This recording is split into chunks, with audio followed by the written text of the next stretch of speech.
اعوذ باللہ من الشیطان الرجیم بسم اللہ الرحمن الرحیم السلام علیکم ورحمۃ اللہ وبرکاتہ۔ محترم سامعین، کیسے ہیں آپ سب؟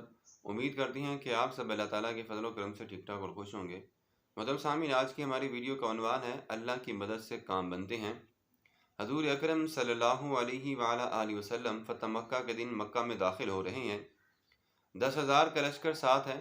ابو سفیان اوپر کھڑا دیکھ رہا ہے۔ لشکروں پر لشکر گزر رہے ہیں۔ حضرت خالد بن ولید رضی اللہ تعالیٰ عنہ گزرتے ہیں۔ مسلمانوں کا لشکر لے کر تکبیر پڑھتے ہوئے نکلتے ہیں۔ حضرت زبیر ابن عوام رضی اللہ تعالیٰ عنہ نکلتے ہیں اور لشکر کو لے کر نکلتے ہیں۔ حضرت ابو ذر غفاری رضی اللہ تعالیٰ عنہ آتے ہیں اور لشکر کو لے کر نکلتے ہیں، اور حضرت بریدہ بن حصیب رضی اللہ تعالیٰ عنہ آتے ہیں اور لشکر کو لے کر نکلتے ہیں۔ اسی طرح حضرت کعب بن جساسی اور حضرت بنو اشجع رضی اللہ تعالیٰ عنہ اور بنو بکر، یہ سارے کے سارے لوگ، اور مزید قبیلہ یہ بھی آتا ہے کہ نعمان ابن مکرم کی سرگردی میں اور لشکر کو نکل رہا ہے۔ ہوا یہ کہ لشکروں پر لشکر چل رہے ہیں۔ ابو سفیان حیران ہو کر دیکھ رہے ہیں کہ اتنے میں آواز آتی ہے اور گرد و غبار اٹھتی ہے، اور وہ کہنے لگے ما ھذا، یہ کیا ہے؟ حضرت عباس رضی اللہ تعالیٰ عنہ فرماتے ہیں ھذا رسول اللہ بین المہاجرین والانصار، یہ اللہ کے رسول ہیں صلی اللہ علیہ وآلہ وسلم جو مہاجرین اور انصار میں آ رہے ہیں۔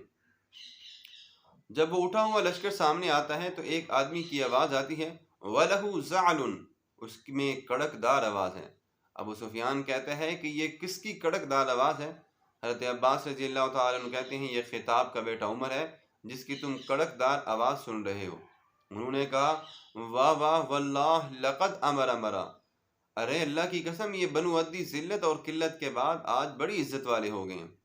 تو حضرت عباس کہنے لگے ابو سفیان، عزت اور ذلت یہاں قبیلوں پر نہیں، عزت اور ذلت یہاں اسلام پر ہے، اور اسلام نے عمر کو اونچا کیا ہے۔ عمر اونچا نہیں تھا، اسلام نے عمر کو اونچا کیا ہے۔ اور پھر اس پر کہنے لگے ارے عباس، تیرے بھتیجے کا تو ملک بہت بڑا ہو گیا ہے۔ حضرت عباس رضی اللہ تعالیٰ عنہ نے کہا نہیں نہیں، یہ ملک نہیں، یہ شان نبوت ہے۔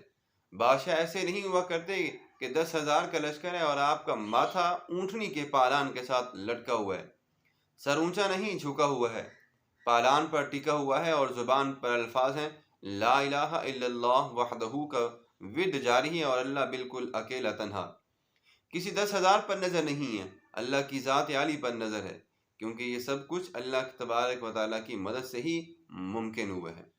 محترم سامعین، اب اندازہ کریں کہ نبی اکرم صلی اللہ علیہ وآلہ وسلم جب فتح مکہ میں صحابہ کو لے کر نکلے تو صحابہ کا لشکر کیسے وہ جگہ جگہ پہ کھڑا ہوا تھا، اور اللہ تبارک و تعالیٰ نے کیسے صحابہ کی اور نبی اکرم صلی اللہ علیہ وآلہ وسلم کی مدد فرمائی۔ آج کی ویڈیو ہم یہیں پہ مکمل کرتے ہیں، ملتے ہیں کسی اور ویڈیو کے ساتھ۔ اپنا بہت سارا خیال رکھے گا۔ اللہ تبارک و تعالیٰ ہم سب کا حامی و ناصر ہو، آمین۔